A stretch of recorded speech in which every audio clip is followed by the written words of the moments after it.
Hello friends, welcome back our channel. आप सभी का आपके अपने चैनल पर स्वागत है। और आज हम बात करने वाले हैं एचपीएससी पीजीटी सब्जेक्टिव एग्जाम की स्ट्रैटेजी के बारे में बात करेंगे। वैसे तो मैंने आपको सब कुछ बता दिया है कि भाई कैसे किस तरीके के क्वेश्चन आएंगे, बड़ा क्वेश्चन आएगा, छोटे आएंगे, कितने कितने मार्क्स के आएंगे, वो सारी चीज़ें मैं आपको डिस्कस करवा चुकी हूँ, ठीक है। लेकिन आज मैं आपको बताने वाली हूँ कि किस तरीके से जो है आप अपने एग्जाम की प्रिपरेशन कर सकते हो, यानी कि कितना टाइम आपके पास है, किस तरीके से आपको स्ट्रैटेजी बनानी है ताकि आप एकदम से ऑब्जेक्टिव से सब्जेक्टिव पर स्विच करके जो है एक अच्छी तैयारी कर सकते हो, अपने माइंड को सेट करके। यहाँ पे मैंने एक लाइन लिखी है कि इतने कम समय में टेंशन के साथ कैसे तैयारी करें। अब यहाँ पे टेंशन का क्या मतलब है कि भाई जैसे कंप्यूटर साइंस और पॉल साइंस दो ऐसे सब्जेक्ट्स हैं जिनके लिए भाई न्यूज़ उसमें दैनिक सवेरा में आया था कि भाई बाकी सब्जेक्ट्स के जो है चांसेस है कि आपका सब्जेक्टिव हो, लेकिन ये दो सब्जेक्ट ऐसे जो है डाउटफुल में रख दे कि ज़्यादा चांसेस सब्जेक्टिव के हैं, लेकिन ऑब्जेक्टिव के लिए हम कुछ कह नहीं सकते, हो भी सकता है नहीं भी हो सकता है। तो जब भी बच्चे पढ़ते हैं ना, तो एक पहला क्वेश्चन यही आता है कि मैम क्लियर हुआ क्या, हम ऑब्जेक्टिव की तैयारी करें, सब्जेक्टिव की करें, दोनों की करें, क्या करें, ठीक है। तो यही सारी चीजें जो है हम दोनों केसेस को लेके चलेंगे, होगा या नहीं होगा। वैसे तो 99% है, बट आजकल जो सरकार जो बम फोड़ रही है और एचपीएससी ने अभी तक जितने धमाके किए हैं, तो उसके लिए हमें अपनी दोनों जो है दोनों स्टेट्स को पैरेलल लेके चलना पड़ेगा, ताकि अगर हो मतलब बेस्ट केस और वर्स्ट केस अगर होता है तो भी ठीक है, नहीं होता तो भी ठीक है ना। ताकि अगर एकदम से कुछ आए ना तो हम पैनिक ना हो जाए, हमें फिर माइंड को सेट करने के लिए 2 दिन लग जाएंगे, वो वेस्ट करने के लिए हमारे पास टाइम है नहीं, ठीक है। तो आ जाओ भाई, सबसे पहले मैं बात कर रही हूँ यहाँ पे वर्स्ट केस कि भाई अगर दोनों एग्जाम होते हैं तो मतलब अगर दोनों एग्जाम होते हैं, हमें दोनों एग्जाम की प्रिपरेशन करनी है, तो भाई आने वाले एक हफ्ते में आपको जहां तक है पूरी पॉसिबिलिटी की पता चल जाएगा कि आपका सब्जेक्टिव होगा या ऑब्जेक्टिव होगा या फिर दोनों होंगे। क्योंकि भाई आपका पूरा ये बोला गया था कि सितंबर में आपका ऑब्जेक्टिव कंडक्ट करवा लिया जाएगा और जो है नवंबर में आपका जो है सब्जेक्टिव हो जाएगा, ये चीजें थी, ठीक है भाई। अब जो है क्लियर जो है दोनों में से कुछ भी ऐसा ऑफिशियल नहीं आया कि ये भी और ये भी दोनों होंगे या एक होगा, ठीक है। लेकिन मैं यहाँ पे बोल रही हूँ कि अगर आपका ऑब्जेक्टिव होता है तो सितंबर में ले दिया जाएगा और फिर जो है हम जो है आपका सब्जेक्टिव रह जाएगा। अब है एक बेस्ट केस कि भाई एक ही पेपर की तैयारी करनी, मतलब एक माइंडसेट के साथ चलो एक पेपर देना है, ठीक है। तो भाई आपका जो एक अगर एक ही पेपर होता है तो हो सकता है कि आपका एग्जाम अक्टूबर में ले लिया जाए और नवंबर के स्टार्टिंग में ले लिया जाए या एंड तक जाए, ठीक है। मतलब आपके चांसेस हैं कि अक्टूबर नवंबर में आपका एग्जाम हो जाए, ठीक है। जो 9-10 सितंबर की अफवाह थी कि भाई जो एचपीएससी वालों ने बोला है वो तो भाई खत्म हो चुकी है, ठीक है। लेकिन अब जो पूरी पॉसिबिलिटी बन रही है कि अगर आपका प्री नहीं होता तो चांसेस है कि अक्टूबर एंड और नवंबर में आपका एग्जाम ले लिया जाए। तो एक तरीके से इनफ है कि भाई आपको जो है हम देखें तो 90 दिन के आसपास आपको टाइम मिल रहा है, 80 से 90 दिन, जिसमें हमें प्रिपरेशन करनी है, ठीक है। अब आपको क्या करना है, आपका टारगेट रहेगा, आपको याद हो भाई मैं अगर अपनी कहूँ ना तो हमारे एक मैथ्स के सर हुआ करते थे 10th क्लास में। मुझे मैथ ज़्यादा पसंद नहीं था, लेकिन जब से मैंने उनसे मैथ पढ़ा ना तो मैथ मेरा इतना फेवरेट हो गया था, तो मेरे 10th में भी जो है अच्छे खासे मार्क्स आए थे, 94 आए थे। मतलब मुझे इतना अच्छा लगता था मैथ्स, हद से ज़्यादा, कि भाई ऐसा लगता था मैं पूरे दिन मैथ ही करती रहूँ। और वो क्या करते थे कि भाई जब भी छुट्टियाँ होती थी ना, वो 1.5 महीने की जो गर्मियों वाली छुट्टियाँ होती थी, तो उसमें जितना सिलेबस होता था ना उसको बोलते थे 4 बार कॉपी में लिखो, 3 बार कॉपी में लिख के लाओ, मतलब इतनी बार होना चाहिए, इतनी बार होना चाहिए। और फिर वो डंडे भी बहुत बुरी तरीके से मारते थे, मतलब ऐसे उल्टा हाथ करके पटाई करते थे, ठीक है।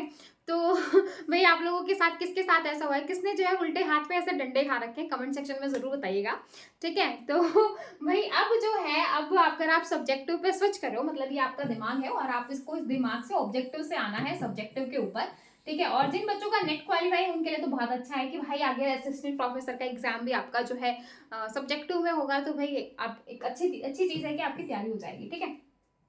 तो ऑब्जेक्टिव से सब्जेक्टिव में आना है, तो एक तो माइंडसेट कर लो, कर लिया, हो गया। मतलब ज्यादा टाइम नहीं लगाना कि भाई हमें जो है कई दिन लगेंगे, नहीं इतना टाइम नहीं है हमें, है ना। तो सब्जेक्टिव पे स्विच करने के बाद जैसा कि मैंने अभी आपको कहा कि भाई होमवर्क है ना, तो यहाँ पे आपको जो ज्यादा काम करना है वो अपनी पेन कॉपी के साथ करना है। जो हम इतने जो है वो हो गए ना थोड़े लेजी से कि भाई नोट्स पीडीएफ देखा, पढ़ लिया, क्वेश्चन पढ़ लिए, दैट्स इट, है ना। लिखने का तो बिल्कुल भी नहीं रहा। हमेशा बच्चे कहते हैं मैडम पीडीएफ दे दो, पीडीएफ दे दो। तो भाई अब यहाँ पे जो है आपको अपने हाथों का यूज करना है, कोई मतलब ऐसा नहीं कि आपने कंप्यूटर पे जो है क्वेश्चन लिख लिए, नहीं ऐसा नहीं है, आपको हाथों से अपनी कॉपी पे जो है क्वेश्चन लिखने हैं। तो यानी कि कुल मिला के बात ये है प्रैक्टिस,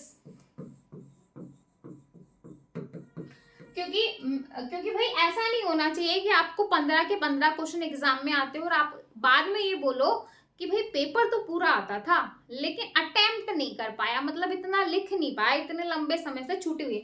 किसी को 2 साल हो गए हैं छोड़े हुए, किसी को 4 हो गए हैं, किसी को 6 हो गए हैं, किसी को 8, किसी को 10, या फिर किसी को उससे भी ज्यादा 12 साल। ठीक है, तो इतने सालों का जो गैप है वो आपको यहाँ पे भरना है। किस तरीके से? आपको जो है प्रैक्टिस से, होमवर्क से, हर क्वेश्चंस को अपनी कॉपी में लिखने से। किस तरीके से लिखोगे वो भी मैं आपको बताऊंगी।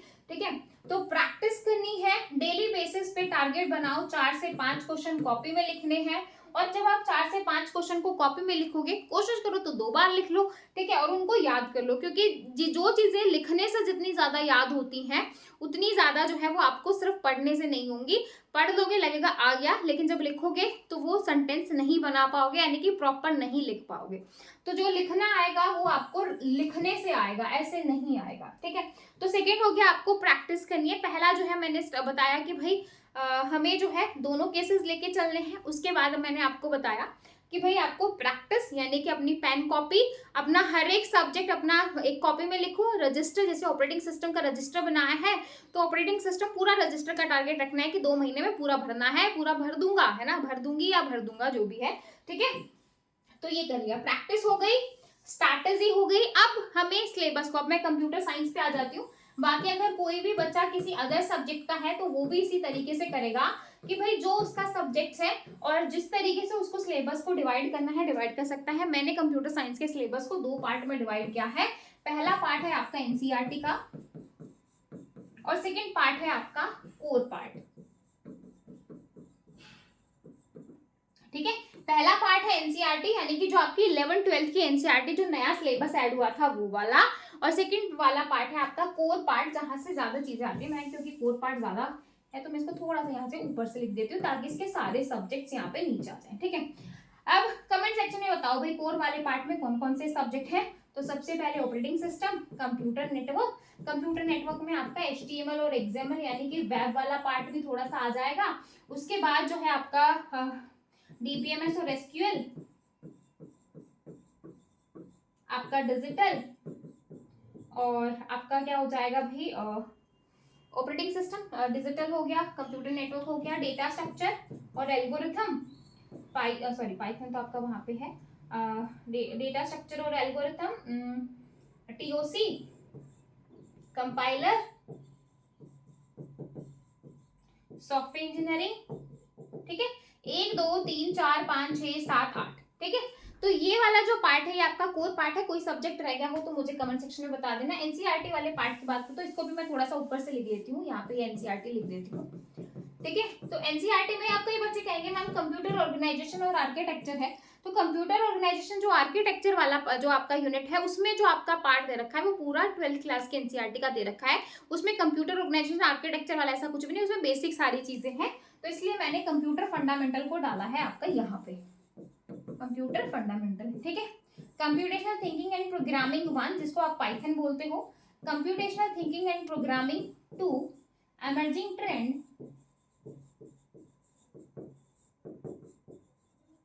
And social ethics, social ethics. ठीक है, तो 5 सब्जेक्ट है आपके यहाँ पे और 8 सब्जेक्ट है आपके यहाँ पे। ठीक है, तो आपने क्या किया, आपने कंप्यूटर साइंस वाले सिलेबस को 2 पार्ट्स में डिवाइड किया है, एनसीईआरटी वाला पार्ट और जो आपका कोर पार्ट। इससे क्या होगा, आपको चीजें आसान लगेंगी, है ना। आसान तो मतलब ये है कि भाई जब हम किसी चीज को तोड़ देते हैं ना, कहते हैं कि भाई बड़ी प्रॉब्लम है, सब प्रॉब्लम्स में डिवाइड कर दिया, फिर उसको डिवाइड कर दिया, तो डिवाइड एंड कॉन्कर टेक्निक है जो कि एल्गोरिथम में यूज की जाती है। तो सेम हमें ऐसे करना है ताकि हमें ऐसा लगे, 3 इडियट का डायलॉग है ना, ऑल इज वेल, है ना। तो आपको भी ऐसे करना है कि आसान है भाई, आसान है, सब आसान है, कर लेंगे, है ना। तो आपको इस तरीके से कर लिया। अब जब आप इस तरीके से कर रहे हो तो सबसे पहले जो आपको पार्ट स्टार्ट करना है, वैसे जो आपका मन करे आप वो कर सकते हो, लेकिन अकॉर्डिंग टू जो है आपका एचपीएससी ने अभी तक जो है असिस्टेंट प्रोफेसर के एग्जाम लिए हैं, यानी कि नेट लेवल की चीजें दी हैं। तो भाई मुझे ऐसा लग रहा है कि हो सकता है कि आपके कोर वाले पार्ट में आपको ज्यादा चीजें एग्जाम में देखने को मिले, क्योंकि भाई 18 क्वेश्चन है। 18 क्वेश्चन में से 15 क्वेश्चन आपको देखने को मिलेंगे। सारी चीजें मैं आपको ऑलरेडी बता चुकी हूँ, इसलिए बार बार बता के जो है लंबी वीडियो नहीं करना चाहते। आई होप आप सारी वीडियोस देख रहे होगे। तो 15 क्वेश्चन करने हैं। वो 15 question 2 number, 2.5 number, 3 number, 4 number, 5 number, 6 number, 7 number, 8 number और 10 नंबर। 9 और 1 नंबर का कोई भी क्वेश्चन नहीं था जो लास्ट एग्जाम हुआ था एचपीएससी का पीजीटी का जस्ट अभी थोड़े दिन पहले, ठीक है। लेकिन ये सारे जो है इस टाइप के जो है आपके आए थे, है ना। तो हर आपको बड़ा क्वेश्चन, छोटा क्वेश्चन, सारे क्वेश्चन करने हैं। तो एचपीएससी में जो हम पहले जो फोकस करने वाले हैं दैट इज कोर वाले पार्ट पे, वो आपकी मर्जी है, आप किसी पे भी स्विच कर सकते हो। बाकी स्मार्ट वर्क अगर आप करना चाहते हो तो कोर वाले पार्ट पे फोकस कर लेना। अब कोर वाले पार्ट पे अगर आप फोकस करते हो तो कोर वाले पार्ट में जो मैंने आपको 8 सब्जेक्ट बताए हैं, तो 8 सब्जेक्ट हम यहाँ पे करेंगे।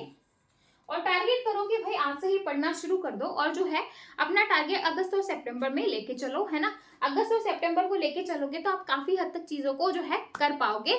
और अक्टूबर में ट्राई करना कि हम रिवीजन कर लें, क्योंकि एग्जाम से पहले आपको एक चीज जो है, आपको एक रिवीजन तो जरूर लेनी है, ठीक है। तो ये चीजें हो गई हैं। अब इसमें जो भी आप सब्जेक्ट शुरू करना चाहते हो आप बता सकते हो, लेकिन जो है सब्जेक्ट वो शुरू करना जो आपको आसान लगता हो। एकदम से जो है टीओसी कंपाइलर पे मत भागना, क्योंकि एक तो आपने अपने माइंड को ऑब्जेक्टिव से सब्जेक्टिव में लेके आए हो, कहीं ना कहीं माइंड को समझाया है। और एकदम से अगर आप हार्ड सब्जेक्ट उठाते हो, अगर आपको जो चीज आसान लगती है, अगर आपको टीओसी आसान लग रहा है तो आप टीओसी से कर लो, कंपाइलर आसान लग रहा है कंपाइलर से करो, ऑपरेटिंग सिस्टम अच्छा लग रहा है तो उससे करो। मतलब जो चीज आपको ईजी लग रही है, जो चीज आपने कई बार पढ़ ली है और आपको लग रहा है कि भाई ये आसान है, इसको मैं कर लूंगा, है ना, कर लूंगी, तो आप वो सब्जेक्ट उठा सकते हो, ठीक है। तो आपको जो है मुझे यहाँ पे कमेंट सेक्शन में बताना है कि आप कौन सा सब्जेक्ट जो है वो स्टार्ट करना चाहते हो। जो भी सब्जेक्ट का आप नाम लोगे उसी की डेली बेसिस पे मैं आपको क्वेश्चंस वगैरह प्रोवाइड करूंगी, ठीक है। तो जो भी आप सब्जेक्ट शुरू करना चाहो, मेरी मानो तो ऑपरेटिंग सिस्टम स्टार्ट कर लेना, क्योंकि आज की पेड क्लास में भी मैंने ऑपरेटिंग सिस्टम ही स्टार्ट करवाया। काफी आसान सब्जेक्ट है और आपको भी आसान लगेगा, और जब आप आसान से करोगे ना तो कॉन्फिडेंस बहुत अच्छा आ जाएगा। कॉन्फिडेंस अच्छा आ जाएगा तो आप चीज़ों को डील करने में बहुत जो है अच्छे रहोगे, क्योंकि कई बार कई चीज़ों को समझने में 1 हफ्ता 10 दिन वैसे ही लग जाता है। नया एग्जाम पैटर्न है तो समझने में थोड़ा टाइम लग जाएगा, लिखने में थोड़ा टाइम लग जाएगा। तो भाई आपको थोड़ा सा टाइम चाहिए तो आप जो है इस तरीके से कर सकते हो। तो भाई ऑपरेटिंग सिस्टम हमने स्टार्ट किया है आज पेड वाले ग्रुप में, तो आप भी ऑपरेटिंग सिस्टम स्टार्ट कर सकते हो, ठीक है। तो अब मैं यहाँ पे आपको दे रही हूँ, मतलब डेली बेसिस पे 1-1 2-2 क्वेश्चन मैं प्रोवाइड करती हुई जाऊंगी ताकि आपको आइडिया हो जाए ऐसा ऐसा है। तो आपको ऑपरेटिंग सिस्टम का अपनी कॉपी में सिलेबस लिखना है। क्या करना है, सिलेबस लिखना है, उसके साथ ही उसके इंपॉर्टेंट क्वेश्चन लिखने हैं। सिर्फ क्वेश्चन लिखने, आंसर नहीं लिखने। इंपॉर्टेंट क्वेश्चन लिखना, 20 बना सकते हो, 30 बना सकते हो, 40 क्वेश्चन बना सकते हो, 50 बना सकते हो, 60 बना सकते हो, जितने आप क्वेश्चन बना सकते हो। जो आपने सिलेबस लिखा है उसके अकॉर्डिंग आपको जो है इंपॉर्टेंट और पीवाईक्यू क्वेश्चन लिखने हैं। जब आप लिखोगे ना तो आपको ऑपरेटिंग सिस्टम सारा एकदम से दिमाग में रिकॉल हो जाएगा कि अरे अरे अरे अरे ये सारी चीजें हैं, ठीक है। तो इस तरीके से तो ये है आपका ऑल अबाउट कि भाई आपको किस तरीके से करना है। बाकी आप जो भी सब्जेक्ट स्टार्ट करना चाहो वो आपकी मर्जी है, आप कर सकते हो। अगर आप ये सब्जेक्ट स्टार्ट कर रहे हो तो जो मैंने आपको काम दिया है वो आप टेलीग्राम वाले ग्रुप पे भेज देना, ठीक है। और ताकि जो है कल से मैं आपको क्वेश्चंस वगैरह दे सकूं ऑपरेटिंग सिस्टम के, ठीक है भाई। और जो बच्चा पेड कोर्स में इंटरेस्टेड है वो पेड कोर्स को ले सकता है। पेड कोर्स आपका आज से आपका जो है स्टार्ट हो गया है। और पेड कोर्स में जैसा कि मैंने कहा कि व्हाट्सएप पे ग्रुप बनेगा, सभी बच्चे जो है पीडीएफ की फॉर्मेट में अपना जो है काम भेजेंगे। काम आपको बहुत सारा मिलने वाला है।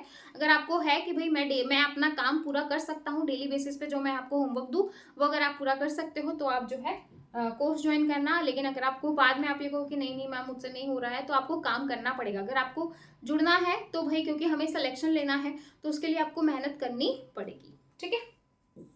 तो ये सारी चीजें हैं, आप कर सकते हो। वीडियो अच्छे लगे हो तो एक लाइक जरूर कीजिएगा, और आप कौन सा सब्जेक्ट स्टार्ट कर रहे हो वो भी कमेंट सेक्शन में बता देना।